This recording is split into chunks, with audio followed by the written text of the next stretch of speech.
سبا مرګ درته راوړل کېږي. 15 کاله وړاندې د دې ښار د اوسېدونکو د ژوند ډېرې کیسې له جګړې سره تړلې وې.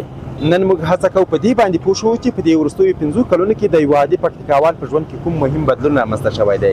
په دې لار به زه تلم، ارګون ته به تلم، کابل ته به تلم.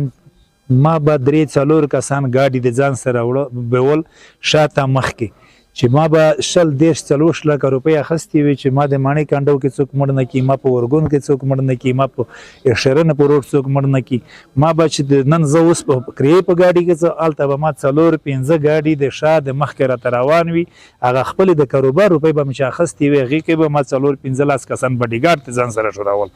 اوس د هغې هر څه شي نه خلاص شو. دا بدلون راغی چې که زه 1 کروڑ روپۍ واخلم زه کابل ته په یو دغسې د کرې په ګاډي کې راسره وړی شم. دغه امنیت مو خوښ د خدای به پیسې هم پیدا کړي، هر څه به پیدا شي.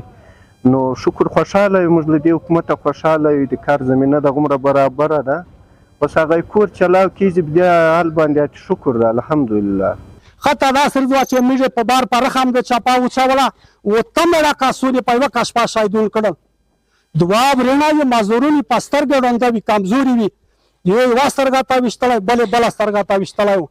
موږ چې کله دغه ځینه وي او ته کسر موږ د کیز مایندونه تارولو چې ای ظالمه دا د څه کړي دي، دا خو نه چې پک لري نه وسله لري نه جان کړی، دا د شیطان کړي دي.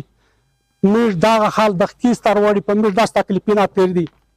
موږ داسې شهدا ورکړي. خدایه موږ توس د قربانۍ وجه وه، نه به موږ تو د خپله قربانۍ شکریا ادا کوي. ناپلي نه کې لمانځي نه کې د خپله شکریا چې وي رانه. په عصبي ناروغي واخته سوي وو دا خلک په دا 20 کاله کې. هر سړی په دې تشویش کې و چې نن به زه مرم یا سبا به مرم بله ورځ به مرم. اوس الحمدلله د شپې په 2 بجې راووځه، په 3 بجې راووځه، څه مشکل نشته.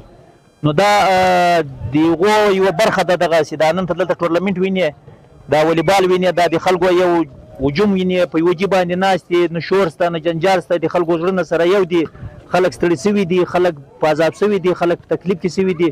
همدا ورځ فتح ورځ دا د ازادي خپلواکي ورځ ده، د افغانستان لپاره د ارامي ورځ ده، د سوکالي ورځ ده.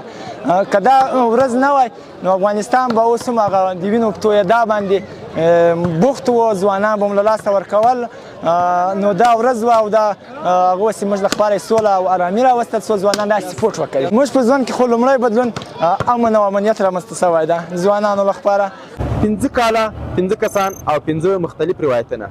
دا د اسد د 40مې ورځې کیسه ده چې د هر افغان لپاره ځانګړې معنا لري. خو د دې معنا تر ټولو ښه کیسه خپله همدا خلک کوي چې د ځینو لپاره یې لومړیتوب د امنیت ټینګښت او د جګړې پای و، خو د ځینو لپاره بیا ښه ژوند، اقتصادي فرصتونه او د ځان بسایلې قدمونه و. سید الله څرګند، حریت راډیو، پکتیکا.